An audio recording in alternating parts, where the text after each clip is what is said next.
નમસ્કાર દોસ્તો, એમ ટીવી ન્યૂઝમાં સ્વાગત છે તમારું। તો ગુજરાતમાં લોકસભાની ચૂંટણીને લઈને રાજકારણ ગરમાયું છે અને ભાજપ, કોંગ્રેસ અને આમ આદમી પાર્ટી જોરશોરથી પ્રચાર કરી રહી છે અને ઉત્તર ગુજરાતમાં ચર્ચાતી સીટ હોય તો તે છે બનાસકાંઠા બેઠક। બનાસકાંઠા બેઠક પર ખરાખરીનો જંગ જામ્યો છે। મહિલા વર્સિસ મહિલાની ટક્કર જોવા મળી રહી છે અને ગુજરાતના મુખ્યમંત્રી ભૂપેન્દ્રભાઈ પટેલ અને પ્રદેશ અધ્યક્ષ CR પાટીલ સામે પ્રહાર કર્યા છે। જ્ઞાનીબેન ઠાકોરે કહ્યું કે તમે તો 5 લાખના લીડની વાત કરતા હતા અને બનાસકાંઠામાં કેમ પડ્યા ને પાથરા રહો છો। જો આ વિડીયોમાં જ્ઞાનીબેન ઠાકોરે શું કહ્યું છે।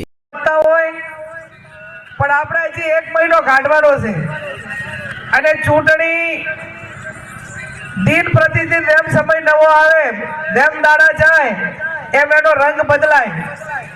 એટલે લોભ આવશે, લાલચો આવશે, દબાવ આવશે, હગાવાલા આવશે, ચાક ડેરીઓ હાલવાની વાત થશે, ચાક નોકરીઓ હાલવાની વાત થશે, ચાક વળી બીજી ઘણી બધી લાલચો આપશે। પણ આપ સૌ જવાબદાર આગેવાનો છો, આવી નાના મોટી કોઈ લાલચોમાં ના આવતા। એનું કારણ કે બનાસકાંઠાની સીટ માટે એટલા ભયભીત થઈ ગયા છે। એક દાડો CR પાટીલ આવે, બીજા દાડો મુખ્યમંત્રી આવે, પછી વડાપ્રધાન આવે, નેતા તમે તો 5 લાખે જીતવા નીકળ્યા હતા। બનાસકાંઠા શા માટે પડ્યા પાથર્યા રહો છો?